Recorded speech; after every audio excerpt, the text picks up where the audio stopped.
ഏവർക്കും നമസ്കാരം. ശുഭകരമാകട്ടെ, ദിനം സന്തോഷകരമാവട്ടെ, സൗഖ്യകരമാകട്ടെ, അനുഭവങ്ങളും അനുഭൂതികളും നമ്മെ ഇവരെയും നയിക്കുന്നതാണ്. കഴിഞ്ഞ കുറച്ച് നാളായിട്ട് ഒളിമ്പസിന്റെ ഗയ്യ കോൺഷ്യസ്നെസ് എന്നുള്ള പരമ്പരയിലൂടെ നമ്മൾ യാത്ര ചെയ്തു വരികയാണ്. അതിൽ ഇന്ന് നമ്മളതിനെ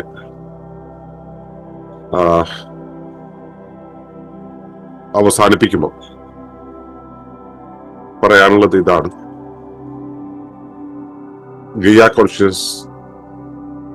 Gaia consciousness is a light of life, and it guides us with compassion, awareness, and oneness with nature. പരിസമാപ്തി. ഗയ്യ ബോധ തത്വങ്ങളുടെ പ്രാഥമിക അധ്യയനം സമാപിപ്പിക്കുമ്പോൾ നമുക്ക് ഒരു നിമിഷം മൗനത്തിലായിരിക്കാം. നമുക്ക് മുകളിൽ തണലായും താഴെ താങ്ങായും വശമെങ്ങും കരുതലായും പൊതിഞ്ഞിരിക്കുന്ന ഭൂമിക്ക് വേണ്ടി, ഉള്ളിലും പുറത്തും വശത്തും നിറഞ്ഞിരിക്കുന്ന ജീവനു വേണ്ടി, നമ്മുടെ ഉള്ളിൽ തെളിഞ്ഞു നിൽക്കുന്ന ആത്മബോധത്തിനു വേണ്ടി. ഇനി നാം ഓർക്കണം, ഈ തത്വങ്ങൾ കേവലം ആശയങ്ങളല്ല, ബോധത്തോടെ, കാരുണ്യത്തോടെ, വിധേയത്വത്തോടെയുള്ള ഒരു സമ്പൂർണ്ണ ജീവിതത്തിലേക്കുള്ള വാതായനങ്ങളാണ്. ഈ തത്വബോധനം ഒരു അവസാനമല്ല, ആത്മബോധത്തിന്റെയും കാരുണ്യവത്തായ ബോധത്തിന്റെയും ജാഗ്രതയുടെയും ആരംഭമാണ്. നമ്രതയോടെയും ധൈര്യത്തോടെയും ആനന്ദത്തോടെയും ഓരോ ദിവസവും, ഓരോ നിമിഷത്തിലും, ഓരോരോ പ്രവർത്തനത്തിലൂടെയും ഗയ്യാബോധത്തെ നമുക്ക് തെളിയിച്ചു നിർത്താം. അതിലൂടെ നമുക്ക് കൂടുതൽ ജൈവികരാകാം, സഫലിതരാകാം. ദൈവികതയോടും പ്രകൃതിയോടും ഇഴചേർന്നുകൊണ്ടുള്ള ഈ യാത്രയിൽ നമുക്ക് ഏവർക്കും കൈകോർക്കാം. മൃദുപാദത്തോടെയും സത്യസന്ധ ഹൃത്തോടെയും സർവ കൃതജ്ഞതയോടെയും സേവന സന്നദ്ധമായ മനസ്സോടെയും നമുക്ക് ഗയ്യയ്ക്ക് വേണ്ടിയും ഗയ്യക്കൊപ്പവും ചലിച്ച് നാം സ്വയം ഗയ്യ എന്നറിഞ്ഞ് ഗയ്യയായി മാറാം. സുസ്വാഗതം.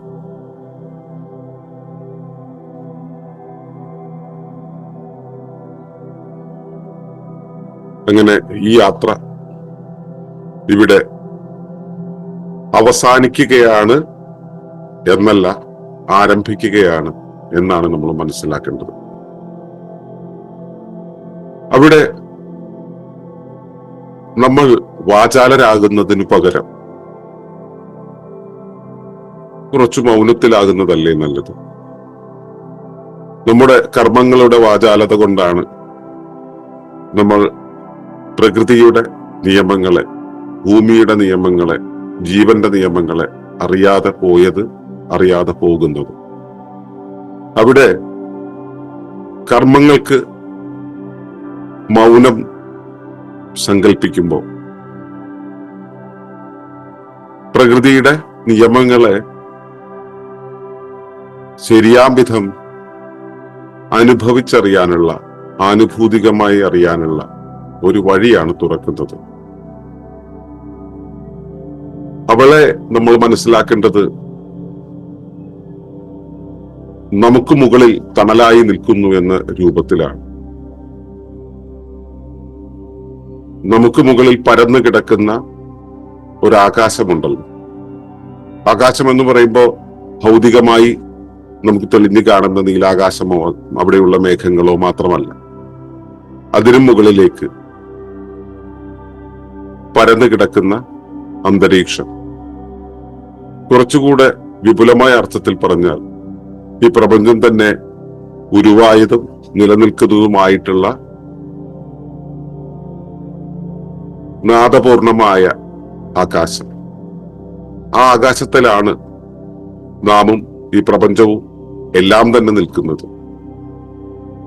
അങ്ങനെ നമുക്ക് മുകളിലുള്ള ആ ആകാശം, നമുക്ക് മുകളിൽ എന്ന് പറയുമ്പോൾ തലയ്ക്ക് മുകളിൽ എന്നുള്ള അർത്ഥത്തിനേക്കാളും കൂടുതൽ നമുക്കും ഉപരിയായത്, നമ്മെ എല്ലാം പേറുന്നത് എന്ന അർത്ഥത്തിൽ വേണം എടുക്കാൻ.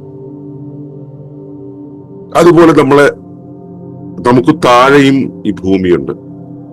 താഴെ എന്ന് പറയുമ്പോൾ നമുക്ക് കീഴിൽ, നമുക്ക് ചവിട്ടി നിയന്ത്രിക്കാനുള്ള ഒരു അളവിൽ എന്നർത്ഥത്തിൽ പകരം അമ്മ നമ്മളെ താങ്ങിയെടുക്കുന്ന സമയത്ത് നമുക്ക് താഴെ നിന്നും വരുന്ന കൈത്താങ്ങുണ്ടല്ലോ, നമ്മളെ വീഴാതെ തെന്നാതെ താങ്ങി നിർത്തുന്ന ആ ഒരു താങ്ങ്. അതുപോലെ തന്നെ നമ്മുടെ വശത്ത് നമ്മളെ ചുറ്റും സഹജീവികളുടെ രൂപത്തിലും അന്തരീക്ഷത്തിന്റെ രൂപത്തിലും ഒക്കെ ഇവിടെയുള്ള ദൃശ്യപ്രകൃതി എന്നുള്ള രൂപത്തിലൊക്കെ നിറഞ്ഞു നിൽക്കുന്ന, നമ്മെ പൊതിഞ്ഞിരിക്കുന്ന, നമുക്ക് വേണ്ടതെല്ലാം നിരന്തരം തന്നുകൊണ്ട് നമ്മളിൽ നിന്ന് പോകുന്ന അരുതായികകളോ വേണ്ടായികകളോ നമുക്ക് വേണ്ടാത്തതോ ഒക്കെ സ്വീകരിച്ച് അവയെ ന്യൂട്രലൈസ് ചെയ്യുന്ന ദൃശ്യപ്രകൃതി, അവിടെയൊക്കെ നിറഞ്ഞിരിക്കുന്ന ആ ജീവന് വേണ്ടി നമ്മളെ പൊതിഞ്ഞിരിക്കുന്ന ആ ഭൗമഹസ്തങ്ങൾക്ക് വേണ്ടി, അതുപോലെ തന്നെ എല്ലായിടത്തും സ്വയം പ്രവർത്തിച്ചു കൊണ്ടേ ഇരുന്നു കൊണ്ട് ഇതിനെയെല്ലാം പരിചരിച്ചു കൊണ്ടിരിക്കുന്ന ജീവന് വേണ്ടി, ഇതിന്റെയൊക്കെ അപ്പുറത്ത് നമുക്കിതൊക്കെ ബോധ്യമാക്കി തരുന്ന, നമ്മുടെ അകത്തും പുറത്തും തെളിഞ്ഞു നിൽക്കുന്ന ആത്മബോധത്തിനു വേണ്ടി നാം മൗനത്തിലാകണം. അവയുടെ നാദം കേൾക്കണമെങ്കിൽ നമ്മുടെ നാദത്തെ നിർത്തിവെക്കേണ്ടതുണ്ട്. അതിനുവേണ്ടിയാണ് നമ്മൾ മൗനത്തിലാകേണ്ടത്. നാദപരമായ മൗനം, കർമ്മപരമായ മൗനം. അപ്പോ അങ്ങനെ നമ്മൾ മൗനത്തിലാകുന്ന സമയത്ത് നമുക്ക് അവയെ കേൾക്കാനാകും. കഴിഞ്ഞ ലോക്ക്ഡൌണിന്റെ കാലത്ത് നമ്മളത് കേട്ടതാണ്. നാം ഒന്നും ചെയ്യാതിരിക്കുന്ന സമയത്ത് എല്ലാം തനിയെ പരുവപ്പെട്ടു വരുന്നത് നമ്മൾ കണ്ടുകൊണ്ടിരിക്കുന്നതാണ്. ഇതെല്ലാം അറിയുമ്പോൾ ഇനി നാം ഓർക്കണം, ഈ പറഞ്ഞ ആശയങ്ങളൊക്കെ കേവലം തത്വങ്ങളല്ല, അല്ലെങ്കിൽ ഈ തത്വങ്ങളൊക്കെ വെറും ആശയങ്ങളല്ല. അത് ബോധത്തോടെ, കാരുണ്യത്തോടെ, വിധേയത്വത്തോടെയുള്ള ഒരു സമ്പൂർണ്ണ ജീവിതത്തിലേക്കുള്ള വാതായനങ്ങൾ. അതായത് നമ്മൾ ജീവിക്കേണ്ടത് ബോധത്തോടെയാണ്. ബോധം എന്ന് പറയുമ്പോൾ നമ്മുടെ യുക്തിയല്ല എന്നത് കൃത്യമായിട്ട് മനസ്സിലാക്കുക. ബോധഭ്രംശമാണ് യുക്തി എന്ന് പറയുന്നത്. ബോധത്തിന്റെ തന്നെ ഒരു ആവിഷ്കാരമാണ് ബോധഭ്രംശം എന്ന് വെച്ചാൽ ബോധം വിട്ടുപോയി മറ്റൊന്നല്ല.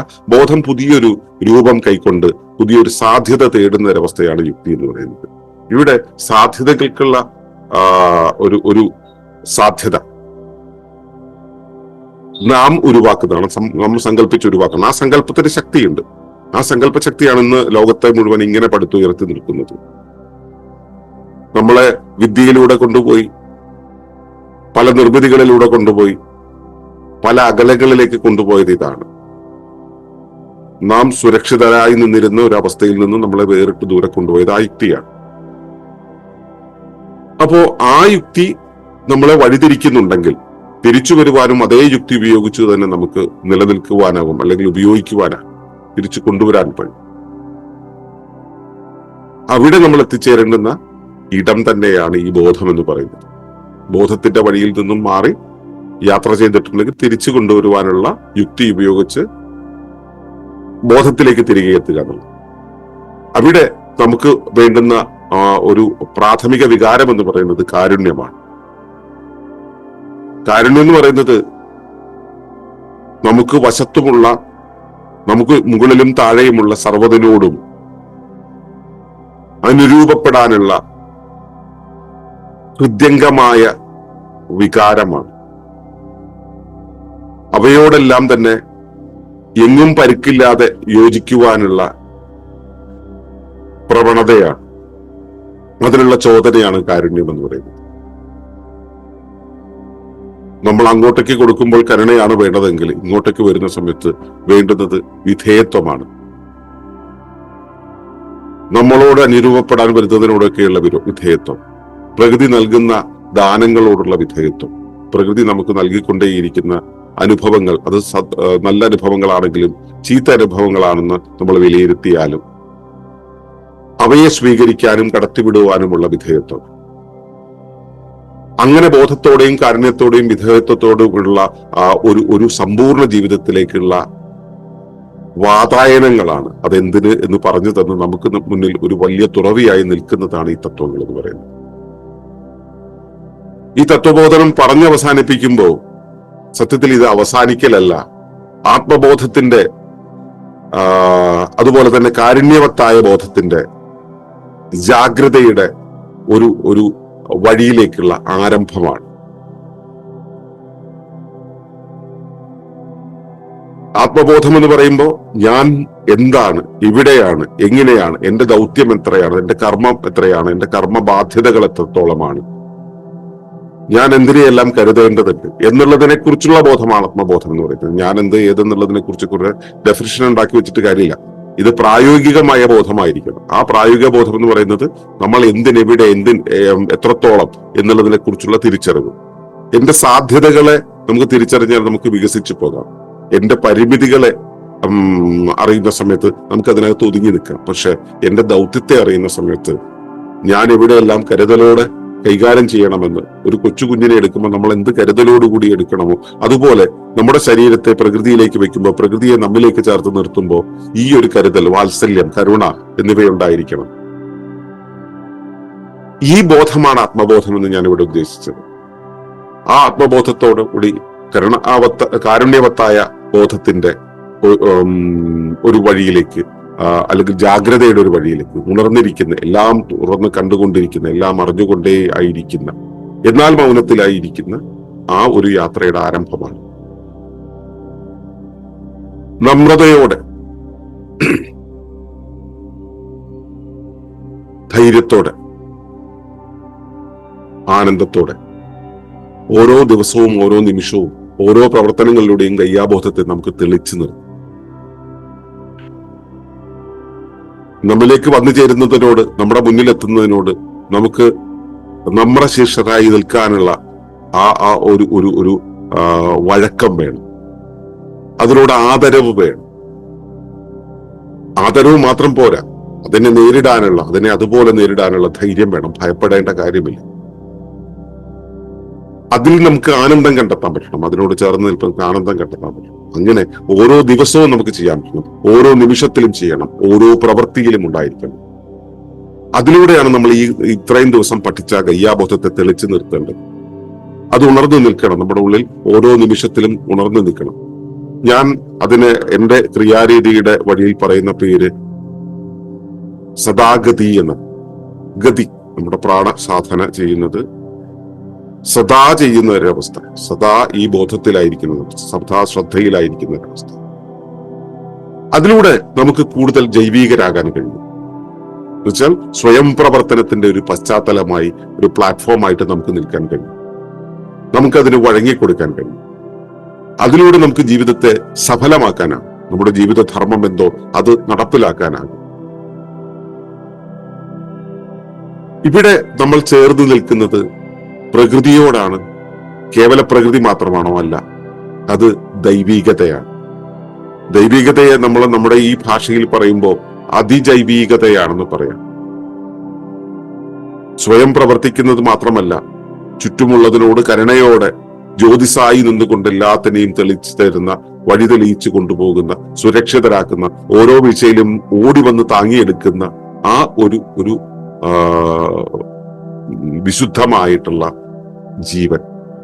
ആ ജീവനെയാണ് നമ്മൾ ദൈവീകത എന്ന് പറയുന്നത്. ആ ദൈവീകതയോടും പ്രകൃതിയോടും ഇഴചേർന്നുകൊണ്ടുള്ള ഈ യാത്രയിൽ നമ്മൾ ഒറ്റയ്ക്കാകരുത്. നമ്മൾ കൈകോർക്കണം. നമ്മൾ പരസ്പരം ചേർന്ന് നിൽക്കണം. ഇവിടെ നമ്മളുടെ ഓരോ പാദം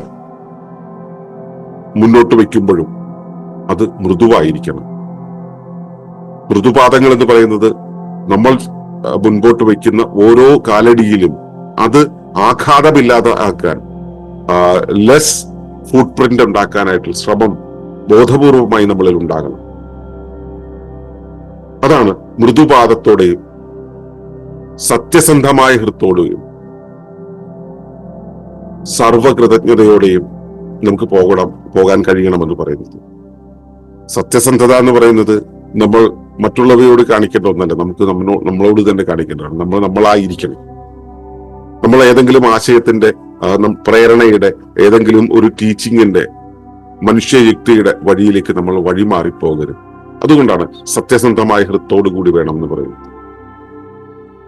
ഇവയെല്ലാം തന്നെ നമ്മളെ താങ്ങി നിർത്തുന്ന ഈ സംവിധാനത്തിലും ഗയ്യ മാത്രമല്ല, ഗയ്യയുടെ ഓരോ അംഗങ്ങളും നമ്മളെ താങ്ങി നിർത്തുന്നുണ്ട്. അവയോടെല്ലാം നമുക്ക് കൃതജ്ഞതയുണ്ടാവും. അതുവഴിയാണ് നമ്മിലേക്ക് പ്രകൃതി ഗയ്യ ചൊരിയുന്ന എല്ലാ സൗകര്യങ്ങളെയും സുഖങ്ങളെയും കരുതലുകളെയും നമ്മൾ അക്നോളജ് ചെയ്യുന്നു. അങ്ങനെ സർവ്വതിനോടുമുള്ള കൃതജ്ഞതയും നമുക്കുണ്ടാവും. അത് മാത്രമാണോ? നാം ആ കൃതജ്ഞത എന്ന് പറയുന്നത് നമ്മുടെ ഉള്ളിലൂടെയുള്ള ഒരു ഊർജപ്രവാഹമായിട്ട് നമുക്ക് ബോധ്യപ്പെടാമെങ്കിൽ അതിനെ കർമ്മപ്രവാഹമാക്കുന്നതാണ് സേവന സന്നദ്ധമായ മനസ്സ്. എപ്പോഴും നമുക്ക് ചുറ്റുമുള്ള സർവ്വതിനെയും സേവനം ചെയ്യാനുള്ള, അവയ്ക്ക് വേണ്ടത് അവയുടെ ധർമ്മങ്ങളെ കൂടെ അറിയുന്ന രീതിയിൽ നമ്മൾ കുറച്ചുകൂടെ അതിജൈവികമാകുന്ന ഒരവസ്ഥയാണ് സേവന സന്നദ്ധമായ മനസ്സെന്ന് പറയുന്നത്. ഇത് നമ്മൾ ആദ്യം ചെയ്ത് തുടങ്ങേണ്ടത് ഗയ്യയ്ക്ക് വേണ്ടിയാണ്. ഭൂമിയുടെ നിയമങ്ങൾ പാലിച്ചുകൊണ്ട്, ഭൂമിയെ അറിഞ്ഞുകൊണ്ട്, അത് ഗയ്യയ്ക്ക് വേണ്ടി ചെയ്യുന്നതാണ് നമ്മൾ എൻവയോൺമെന്റൽ സ്റ്റെവാർഷിപ്പ് നമ്മൾ ഇന്നലെ പറഞ്ഞു. ഭൂമിക്ക് വേണ്ടി നമ്മൾ അത് ചെയ്യണം, ഭൂമിക്കൊപ്പം ചെയ്യണം. ഭൂമി ഈ പ്രവർത്തനങ്ങൾ ചെയ്യുന്ന സമയത്ത് അതിനൊപ്പം നിന്ന് ചെയ്യണം. അവിടെ നമ്മൾ പതുക്കെ തിരിച്ചറിയും നാം സ്വയം ഗയ്യ തന്നെയാണ്. അങ്ങനെ ഗയ്യയായി മാറുകയാണ് നമുക്ക് വേണ്ടത്. ഭൂമിയുടെ ചലനങ്ങൾക്കനുസരിച്ച്, പ്രകൃതിയുടെ ചലനങ്ങൾക്കനുസരിച്ച്, അതിന്റെ പ്രവർത്തനങ്ങൾക്കനുസരിച്ച് അതിനോട് വിധേയപ്പെട്ട്, അതിനോട് വിരോധപ്പെടാതെ, അതിനെ അറിഞ്ഞ് കരുണയോടുകൂടി, മൃദുപാതത്തോടുകൂടി മുൻപോട്ട് പോകുന്നൊരവസ്ഥ. ഈ ശ്രദ്ധയാണ്, ഈ അറിവാണ്, ഈ അറിവിലായിത്തീരലാണ് ഗിയ കോൺഷ്യസ്നസ്.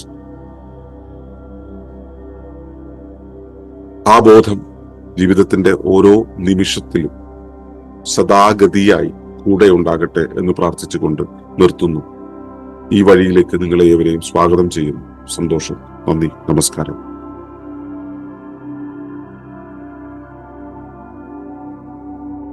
ഈ വിഷയം ഇഷ്ടമായെങ്കിൽ ഒന്ന് ലൈക്ക് ചെയ്യുക, കമന്റ് ചെയ്യുക, ഷെയർ ചെയ്യുക. നിങ്ങൾ പ്രകൃതിയെ ഇഷ്ടപ്പെടുന്നുവെങ്കിൽ ഈ ചാനൽ സബ്സ്ക്രൈബ് ചെയ്യുക.